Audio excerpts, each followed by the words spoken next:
I think that there was a certain time period to trigger the rematch, and that's slowly approaching, right? Well, from the people that I know, people that are in his camp, one, and then people that are close with other people in his camp, he's already that's already a pretty much a foregone deal. It is. Okay. Yeah. Okay. He hasn't posted it. He hasn't talked about it. He hasn't put it out like that. But from what I was told from people, like I said, people in his camp and people that are close to his camp, that he's already did that. Okay. So they just haven't announced it yet. Yeah. Okay. Okay. I mean, we'll see what happens, because as you know, uh, Bud is talking about 168 pounds now, Canelo. Okay. What What's do the you think problem? about that? I think he gets obliterated, but I mean, I don't see the problem with it. That to me, that's daring for greatness. Yeah. I don't see the problem with it. Yeah. People telling me about, oh man, he's gonna beat Canelo and he's gonna bro. Canelo puts people in situations where he has an advantage over them. True. Do you really believe that he's going to put Terrence Crawford in a position where Terrence Crawford has a position advantage over him? Do y'all really believe this? Do you really think that Terrence Crawford is going to be able to walk out last? Do you really think that Terrence Crawford is going to do a coin flip with Canelo Alvarez? Do you guys really think that Terrence Crawford is going to get a 50-50 split? Do you guys really think any of this? It's That's a not going good to happen. point. That's a good point because that's what almost didn't make the Spence fight, and Spence conceded. Yes. Canelo was not going to concede. He's not even going to entertain it. I Yeah, wish he might slap you for even bringing it up. that's a good But point. you're not going to get any advantage. If you want to fight me, fine. You will be at a disadvantage to fight me. You're not going to be at any advantage. If Canelo Alvarez chooses to fight Terrence Crawford, he's going to tell Terrence Crawford 3 months out. You have 3 months to be prepared for me and ready for me. We're fighting in May. I'll tell you in February. We're fighting in May. Now, don't fight me if you want to, so the world can call you a coward and a duck. Right. And you'll never get an opportunity to fight me ever again. Or you say you're ready. You say you're in shape. You say you're always good. Fine. Then you'll fight me in May, on May 5th, Cinco de Mayo. You'll fight me, and I'm telling you, February 27th. Right. Well, I agree with you. I think if they fought, I'd have to lean heavily towards Canelo. Listen, bro, stop it, bro. He'd annihilate Terrence Crawford.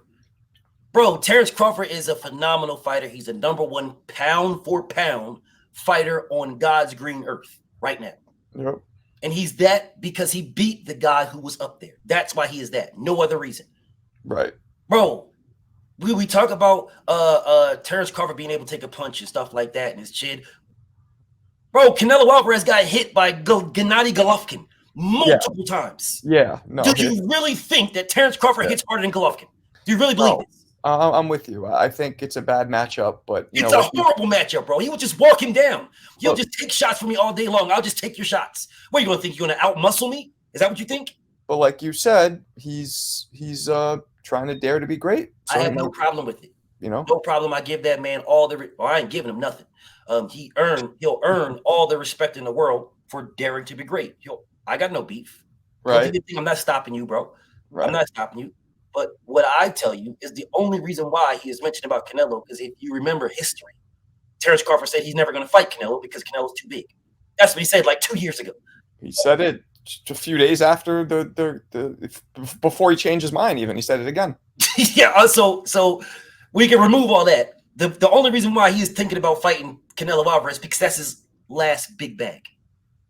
Yeah. That's his last big bag. It's not a daring to be great. It ain't a nut. No, that's his last big bag. The man's a prize fighter. He's looking for the prize. He's also gassed up from the victory against Spence, I think, too. Of course he's gassed up. He should be. He earned the right to be gassed up. I'm not mad about the gassed up part, but I'm more so looking at, bro, you want to pay it, bro. I ain't mad at you for wanting to pay it, but let's just not sit here and act like he's in a win-win situation. Right. If he loses to Canelo Alvarez, he dared to be great. He's already 2-time undisputed. He's already a Hall of Famer. Blah, blah, blah, blah, blah. He dared to be great if he loses. If he wins, he's an all-time great. It's a win-win. It's a win-win situation. I don't got no problem. If I was him, I'd do it too. Right. I get a huge-ass bag. I've already beat Errol. I get a huge-ass bag, and I'm on that. So what do you think about if instead of Canelo, he fights Charlo. If he fights Charlo, I don't think that fight is as big as an Errol Spence fight. I don't think Okay. it's as big as the Errol Spence rematch. I don't think it was clearly not big as Canelo Alvarez fight. Well, But it damn sure is not big as the Errol Spence rematch. well, I what do you think think happens if he fights Charlo? I mean, it all depends, bro. It all depends. Like if he can have some success in that fight, if Charlo comes out and all he's trying to do is knock Terrence Crawford head off. Okay. That's a very in the sport of boxing, and you would know this as a boxer, it's a very you make yourself one-dimensional. It's very easy to game plan for that. If Right. all you're doing is coming after me, if your stance is to just knock my head off, well, all I got to do is counter you. I'm just worried about the counter because you're coming at me. I'm not worried about having to set my own offense up, to set my own traps off of myself. No, you're coming at me. If he does that, he'll make it success. He'll make it easier for Bud to have success. I don't know how successful he will be, but it'll make it easier. Right. He'll make it easier for him, right? But this is 154, 168, bro. This is a different type of beast up there, bro. Okay. So you're saying the outcome depends on how he comes, how Charlo comes at him. 100%. What is Terrence Crawford going to do? Start walking Charlo down? All right, okay. All right. Bro, I will favor Tank to walk Charlo down over Terrence Crawford. Okay. Speaking of Tank, there's also talks about Tank and Crawford at 47, which that ain't nothing. They said that was just conversation, but I said what I said. I stand on what I say. I ain't changing what I say. Which was Tank Davis beats everybody from 147 and down, not named Errol Spence, Jerron Boots Ennis, and Devin Haney. I have not changed that. I've said the same stance for years, and I'm not changing it now. Do you think Boots styles make fights? Do you think Boots beats Crawford now? In dominant fashion. Absolute dominant fashion. Dominant fashion. Let me ask you this. You right now, if you was to fight yourself right now, yourself from 15, 20 years ago, right now, who would win? Probably myself now. You think you would beat yourself now from the guy that actually boxed? I might be able to because I'm a lot smarter, but I don't have the physical edge. Well, that's my dilemma between Terrence Crawford and Jerron Boots Ennis. Right. I mean, and the thing that sucks about this conversation is a fight's not going to happen. It's not going to happen. Crawford made that clear, and I get it, but also I don't get it. I get what he's saying, but as a best fight the best kind of mentality, right? Then I don't get it with that mentality. No, I don't get it at all, as any scenario, because I don't remember the same people that are probably in your comments right now on some goofy ass shit. Probably right now. Well, I'm not looking, but I can almost bet it because I shared this, so they're going to be over here talking shit. But whatever. I can almost bet that what all these goofy motherfuckers is saying is not what they were saying if they believed Errol Spence was going to win. Because if you remember, it was, you got to fight your mandatory. You got to fight Boots. Errol Spence is ducking Boots. Errol Spence is running from Boots. Errol Spence don't want no smoke with Boots. Well, if Errol Spence would have beat Terrence Crawford, Errol Spence would have the same problem that Terrence Crawford has right now. Jerron Boots Ennis. That is his mandatory. That is who you're supposed to fight. He's going to be a problem for somebody. We just don't know who yet. No, sir, I disagree. He's not going to be a problem for somebody. He is Terrence Crawford's problem. That is his mandatory. But that's his mandatory. Crawford chooses not to fight him and then drop the belt and let Boots do his thing. Yeah. You're undisputed. No one's going to take that from you. You're undisputed. Why do you still have the title, bro? You're not even fighting Errol Spence. The rematch is 154.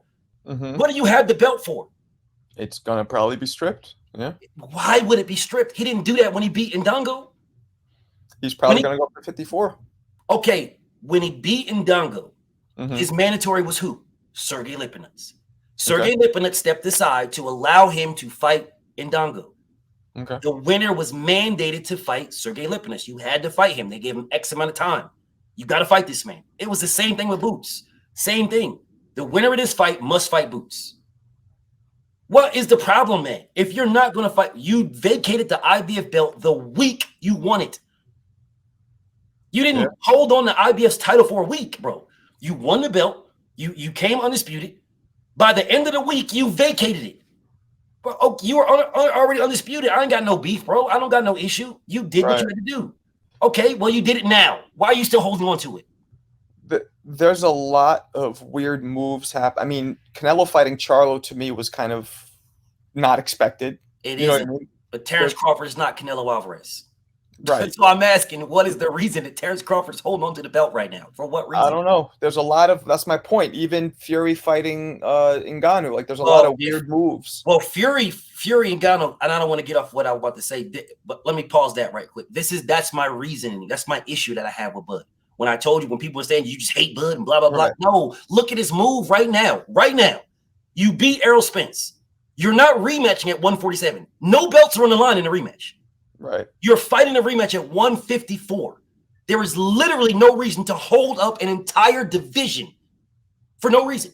You literally can vacate every belt. You're still the man, bro. Nothing changes. You're the man. You're the lineal king. You're the man. You're officially vacate his belts, you're saying. What's the problem? You did it before. You did it at 40. What's the problem, bro? You opened up 40 and you went to 47. Because you want Boots to be able to jump in and get his title shot. Well, Jerron Boots Ennis is the IBF interim champion, meaning that as soon as Terrence Crawford vacates it, Boots is now the IBF real champion. Okay. He don't got to fight nobody for that belt. It's his belt. The only thing that's stopping him from being the IBF real champion is Bud fighting him. That's the only thing. He could do that right now. An email, bro. He could literally say, I'm officially vacating the IBF. And then Boots will automatically become the IBF champion. Why are you holding up the division, bro? For what reason?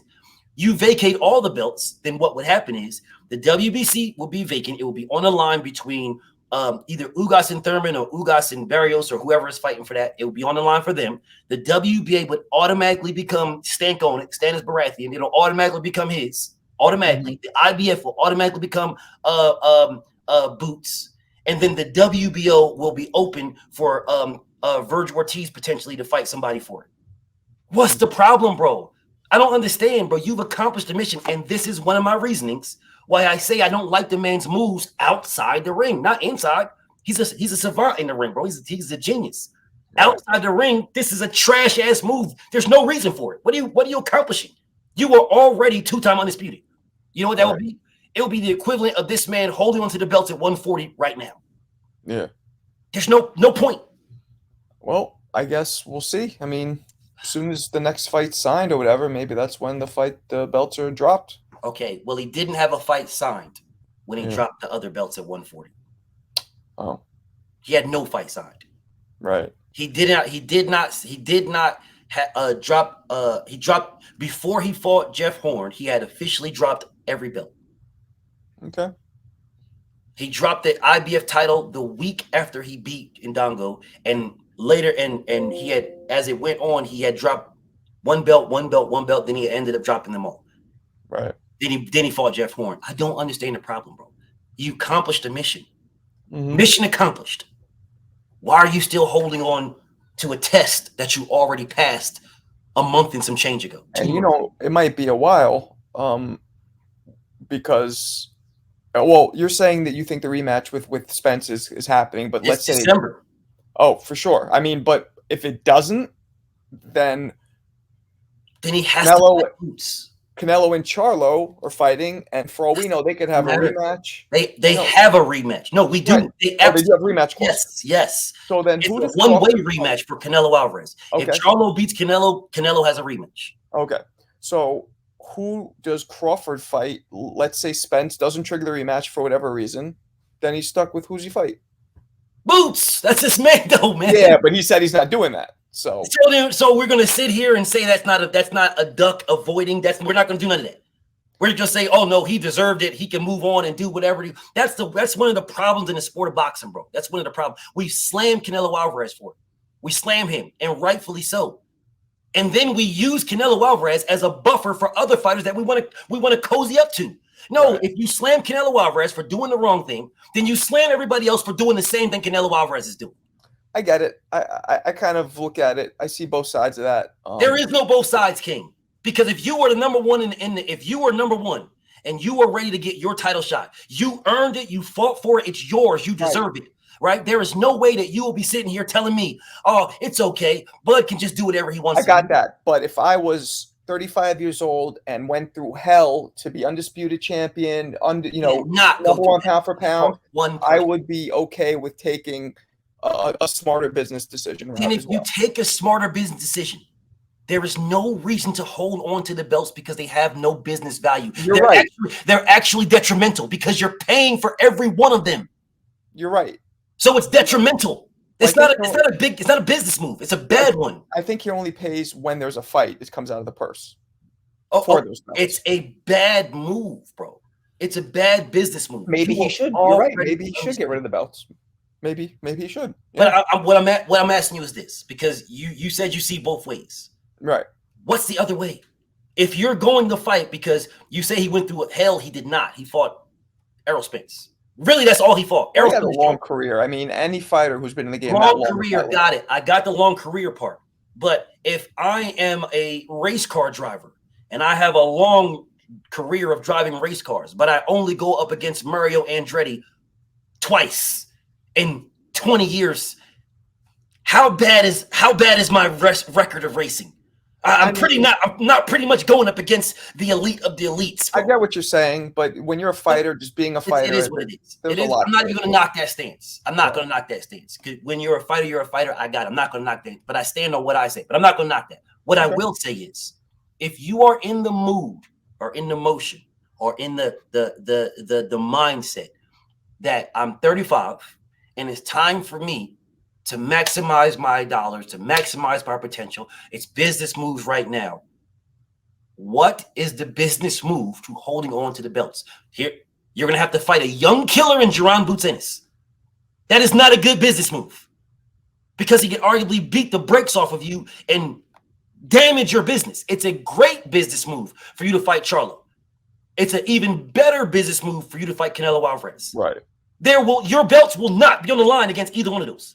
Right. So there is literally no reason for you to hold up an entire division as a business move. Well, yeah. I mean, he said that he's not staying at 47 pretty much. Exactly. So then why do you have the 47 belts? Let 47 do its thing. Let them do their thing, bro. Leave them alone. Leave them in your dust. Leave them in your wake. And it might happen. Accomplish that. It might happen. The fight's only, not even 4 weeks ago, right? Maybe so he might do that. Okay, so let me go back to what I just said. It's not even 4 weeks ago. People keep telling me that. And I will say again, he vacated the IBF belt the week he beat Ndongo. Why did he do that? Because it's mandatory with Sergey Lipinets, and he did not want to fight him. Oh, so as soon as the rest of the organizations put pressure on him, then he'll have to vacate those. That's what it seems like. Right. Now, you tell me, how is that not holding up the division? How is it not holding up? I guess it is. It absolutely is. So you're waiting for me. I'm not fighting at 147 no more. I'm done there. I'm going on to bigger and better things, and everything that's bigger and better is above me. Right. So I'm out of this. This is my wake. I've been there, done that. There's no reason for me. I've been there, done that. Why am I holding on to belts that I have no intention of defending? I'm not fighting here no more. Right. That is holding up the division. And we sugarcoat this stuff. And, maybe we don't know his plans. And no, brother. No, we are sugarcoating. He's a phenomenal fighter. We don't need to protect this man. He don't need protection. He's a fighter. He can protect himself.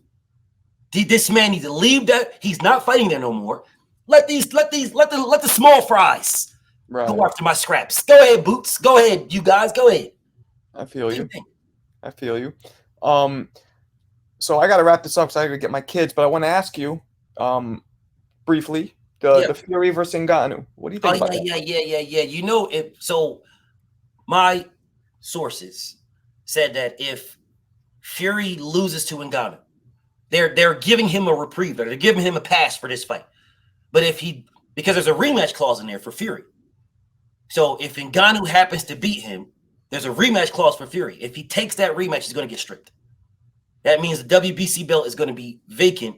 So Joshua versus Wilder will be for the vacant title. Okay. So they're giving him reprieve for it as it is. And that's at the current moment still up in the air whether or not they're going to allow the belt. Because if Ngannou wins, he's going to be WBC champion by all fucking and lineal fucking champion. The WBC lineal champion by all means. So, but That's why it's up in the air right now on whether or not they're gonna sanction it for the WBC title. Right? That's why it's up in the Okay, air. so it's not even sanctioned yet officially. It's not even solidified that it's sanctioned. No. Well, that's good. But what they know for sure is if he takes that rematch, even if he wins, he can take the rematch. So if he wins and the money is big and he takes the rematch for the big ass bread, they're going to strip him. Right. Right. Well, I mean, I think we could both agree that that's going to be a very easy victory for Fury. Yes. And that's why they're talking about the money, bro. That's a lot of money in there. Yeah. I mean, he's doing the same thing. He's, Fury, this is arguably his third very low risk, high reward fight in a row. He's going to have a lot of money for this fight. A lot of money. Sure. He takes that rematch, they're going to strip him. And like you said, when it came to Terrence Crawford, you look at Fury, he could be thinking to himself, bro, I've already beat the biggest puncher in the division. I've already beat him. None of these guys can beat him. So why do I got to worry about fighting anybody, bro? I don't care about this. Yeah.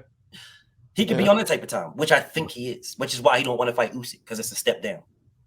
Maybe. I mean, he said that. He did make a comment recently, something along. Did you see the Netflix documentary? Yeah, it's a step down for him to fight Usyk. He said something along the lines of it's because Usyk's so much smaller, it's risky, and I just want to get compensated fully if I'm taking a risk. Yes, which is honest. Which is why he wanted damn near 80% of the pot. Right, and at least he was honest, because I mean that's him basically saying I'm a little worried about losing to this little guy, even though I probably won't. I might, and I don't want to. And but he should fight. I mean, that's upsetting that the undisputed heavyweight championship of the world is not being fought for. But what are you gonna do? Cry about it, I guess. Yeah, I don't like it, but what are you gonna do? All right, man, I got to get out of here. I'd love to keep going, but I got to pick these kids up. Let's good, Brody. Just hit me up. Hit me up whenever, man. We'll do it again. Hit me up because there was some stuff that we didn't get a chance to talk about. Yeah, I want to go into more. Yeah, I'll hit you up. Maybe next week or the week after we'll talk. Yeah. Hit me up, Brody. All right, my man. Thanks for talking. All right, man. Peace and blessings, bro. Peace.